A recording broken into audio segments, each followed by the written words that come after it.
So 2020 was a great year of learning for churches because God taught us how churches will be moving forward. Uh, it was during this time we witnessed or observed the issues that are taking place in Capstone.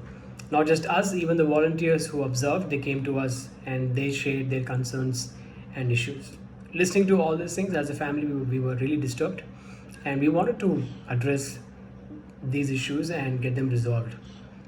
Now, as a member of the leadership team and also a prominent leader taking care of the worship team in Capstone, it was my responsibility to bring it to the notice of your pastor Chaitanya and Janet. So we prayed about it. We asked God, how do we deal with it? And in the beginning of the year 2021, as every year we went on 21 days fasting. Now, before I continue anything, I just want to make this statement very clear. I'm not making this to boast, but when I'm saying 21 days fasting, it's not that we we just give up our desires, but as a family, we give up food for 21 days. We just live on liquids. The reason why I'm saying this is we don't believe in the concept of giving up Facebook or social media desires, whatever likeness for fasting. That's not biblical. God clearly talks about how fasting has to be. Now that is my point of view. So as every year we fast and prayed, and this year was really challenging as we had a lot of burden in our hearts about church, and we really want to speak this out, and but we were confused as to whom do we talk to. Do we directly talk to your pastor Chaitanya and Janet or somebody else? But God spoke to us very clearly to talk to them specifically through Ezekiel chapter 33. God spoke to us stating that you have to speak to them directly. Now, when I'm saying God spoke to us, most of you might be thinking, how did God speak to you? Now, we did not, one fine morning we got up and we opened the Bible and there we saw one verse. No, we've been having our daily devotion. We've been meditating on the Old Testaments of the Bible, and we were going backwards from Malachi. And it was through our daily devotions God spoke to us. Now, as I mentioned in the previous video, we had 4 major issues that we addressed. Now, when we called your pastor Chaitanya and Janet to our house on Jan 20th, 2021, after the fasting prayer is done, the first issue that we addressed was your pastor's elections in AG as a superintendent of AG. Now, the kind of hype your pastor Chaitanya has made for these elections was, which would make you realize that whatever he's saying is God's will. Now, your pastor did speak to me about his elections. He one of the Sundays after the service, he told me about that he is standing for this superintendent role and how God wanted him to be there. And he also mentioned about how AG politics works. And he also mentioned about how the current superintendent and the assistant superintendent, how they function and how dirty they play in the politics. And I just want to give you a gist that what he mentioned to me was that before the elections, before the day of the elections, the current superintendent and the assistant superintendent call up all the pastors and they distribute money to each one of them. He mentioned 500 rupees per head.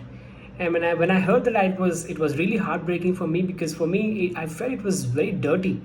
I said Anna, this is really bad.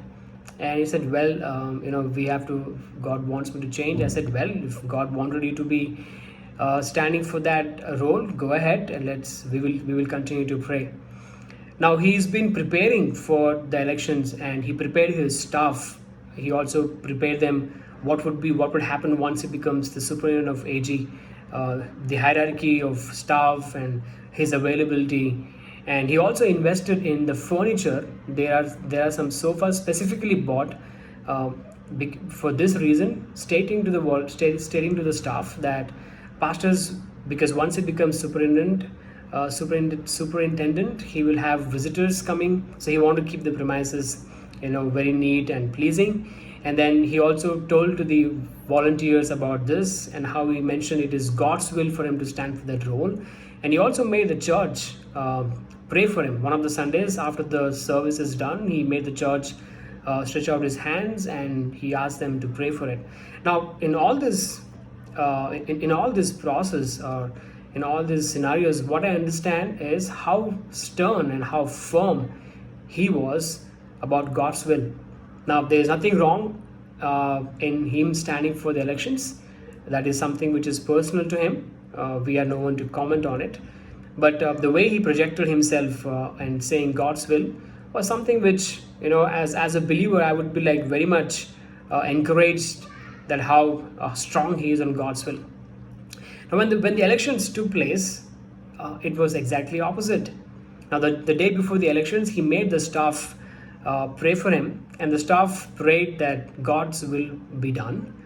But he kind of scolded them, and he told them God's will is for him to be superintendent. That he asked them to pray that God will appoint the right people to work under him. Now, when the elections took place, he lost.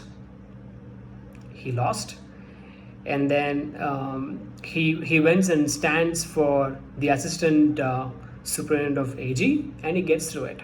Now, all this is good. He's standing for the elections and everything is good.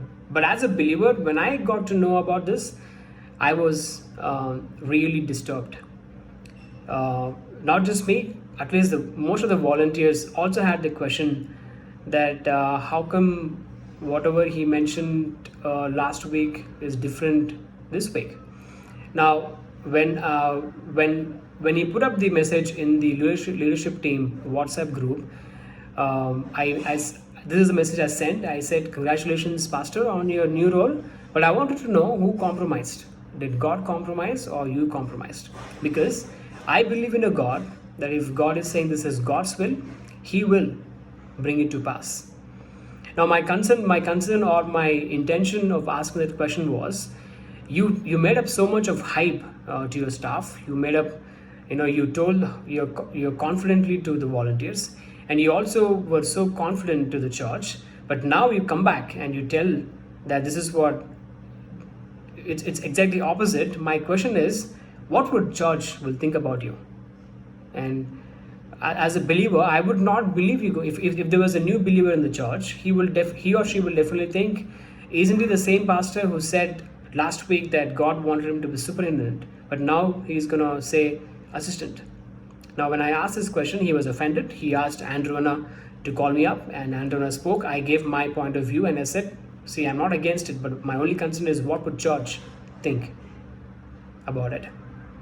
So when we called them home and we asked him, how sure were you that it was God's will for you to be superintendent? Now he said, I'm very sure about it, and we still believe that it is God's will. And we as a family told Anna, it is not, we are not worried about your elections. And for the matter of fact, the church does not really bother about your role or your designation in the AG. Although the church wanted is a pastor who will preach to them on Sunday morning.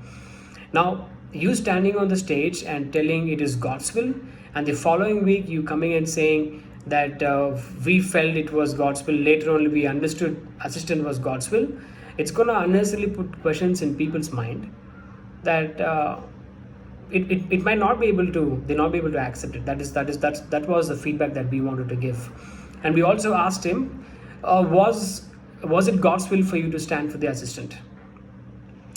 Now, this is what he said. Well, it was not, we didn't pray and made the decision. It was, we had to make the decision. It was a man-made move.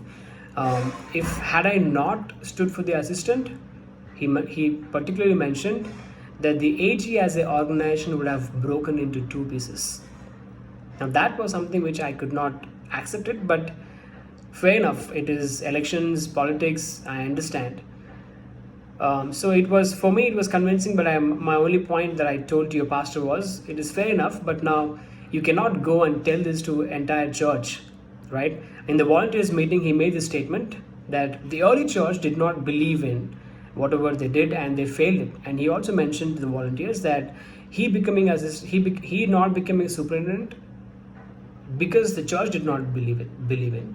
And he also mentioned that that the dream center is also a failure because the church did not believe in. For me, all this was unnecessary. Had you been very careful as to what you saying on the stage, you don't have to give a justification to church confusing them, right? And based on whatever response he gave, we were all right with it. We thought, okay, fine. We got to know it is not God's will, but it is man-made move. But I believe everything at the end of the day is the will of God. Now, we discussed this, we left. Now, I wanted to also talk about what happened post our discussion. Now, post our discussion, there are a lot of things happened, but I went back to find out what is the truth. Now, I was coming back from Vizag from one of the weddings, and I happened to meet one of the AG pastors. In our conversations, we talked about the elections, and he mentioned very clearly this, that in his service of being in AG for 8 years, he never received a single penny from the superintendent of AG. I called up the superintendent and the assistant superintendent, and whatever accusations your pastor made on them, I clarified with them, and they denied it, saying we would not do that. And the statement your pastor made, that had he not stood for the assistant, organization would break into two. Both of them said only God can do it, no man can do it. Why would your pastor lie about it? What is the confidence that he had?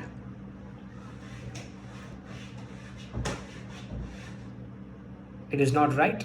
Basically, a pastor wanted to have political power. You can go and have it, but why taking God's name in vain? That is one issue that we brought it up to your pastor's notice, which they were offended. Check it out for the second video.